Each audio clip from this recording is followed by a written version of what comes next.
Congressman Chris Smith, you have the floor.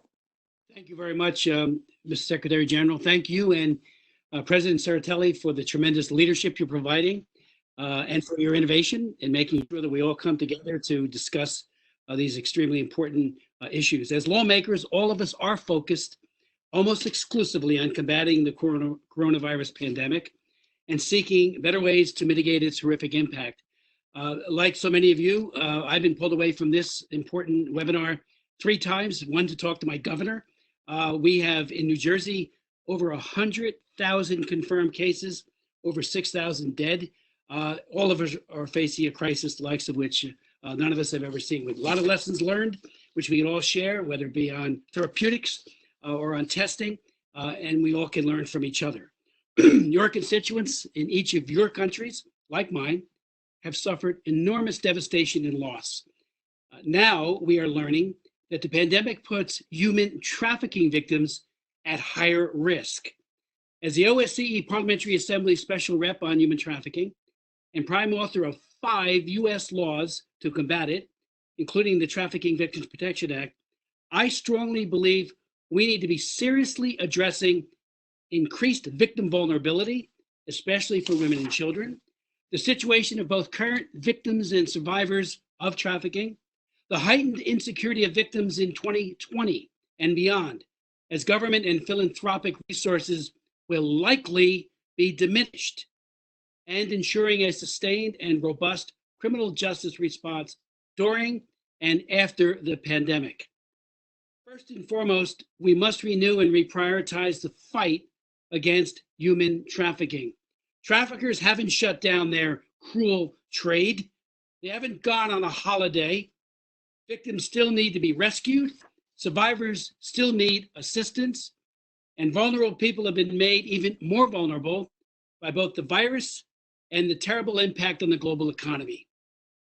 When things start to open up, traffickers may even have an easier time finding, deceiving, coercing, and exploiting victims.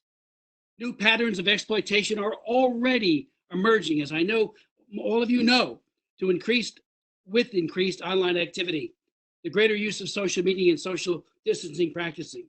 This means, it makes it even more clear that we need to take into account how new technologies affect our efforts to combat human trafficking. Teleworking and social distancing, good in their own right to try to lessen the contagion, appear to be changing some of the dynamics of trafficking for sexual exploitation, shifting to and increasing various forms of trafficking online. For example, there is a disturbing amount of evidence of an increase in demand for online pornography, and therefore an increase in the potential for online sexual exploitation of trafficking victims. According to the U.S. Ambassador at Large to Monitor and Combat Human Trafficking in Persons, John Richmond, with whom I spoke at length on Friday, the pandemic has made the vulnerable even more vulnerable.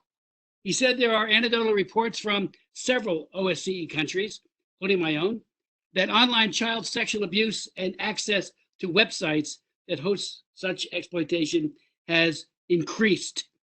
He noted that traffickers appear to be shifting labor trafficking victims into work-related online commerce. Sex buyers are quarantined like everyone else and are turning to online venues. Sites are hosting videos of trafficking victims, the sexual abuse of children, and rape. Because of the pandemic, victims are less likely to be rescued. Victims may be quarantined with their traffickers and are now less likely to come into contact with people, including law enforcement, who might assist or rescue them. How many victims and survivors are homeless in my country or in yours? Law enforcement everywhere has its own ranks depleted. Some are under quarantine, some have actually lost their lives, and they've also shifted their attention to COVID-19 response, including assisting the heroes who provide our healthcare. That said, how many traffickers are today evading investigation, arrest, and prosecution? Survivors may find themselves out of legitimate work, especially with the unemployment skyrocketing. NGOs are being impacted by the pandemic as well, as shelters must decrease the number of people they can house in accordance with social distancing guidelines, and NGOs appear to be facing significant losses when it comes to their staff, who are themselves either quarantined or they've lost funding for some of it. This can leave trafficking survivors more vulnerable than ever to being re-trafficked. Prison releases are a concern. While it makes sense to reduce the prison population of some nonviolent inmates to slow the spread of the coronavirus, it also means that accused, even convicted traffickers, may be released. This is frightening news, especially for survivors, particularly if they participated in law enforcement to put these individuals behind bars. Then they fear retribution from their traffickers. I'm also concerned that many schools that are closed all over Europe and the United States and Canada, that children are spending more time online, where they are vulnerable to being groomed by sexual predators and lured into trafficking situations or into providing sexually explicit images of themselves. We must make it a top priority to educate children to keep them safe online, which, as you know, was the topic of the resolution that I authored and that was adopted last year at the annual session in Luxembourg. The resolution focused on educating students and teachers. And as you know, Mr. President, because you were there, we heard at our side event from the Frederick Douglass Family Foundation, 821, Just Ask, and of course, the National Center for Missing and Exploited Children here in the United States.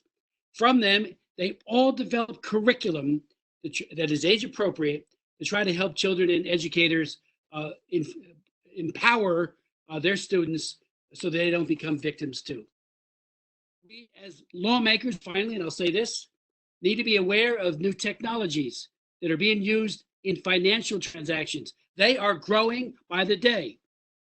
I was going to offer a resolution in Vancouver looking at measures, particularly with cryptocurrencies, because they are evading detection by this underground means of buying and selling and turning people into commodities. Bottom line, Mr. President, the COVID-19 pandemic has put trafficking victims at higher risk. We must respond.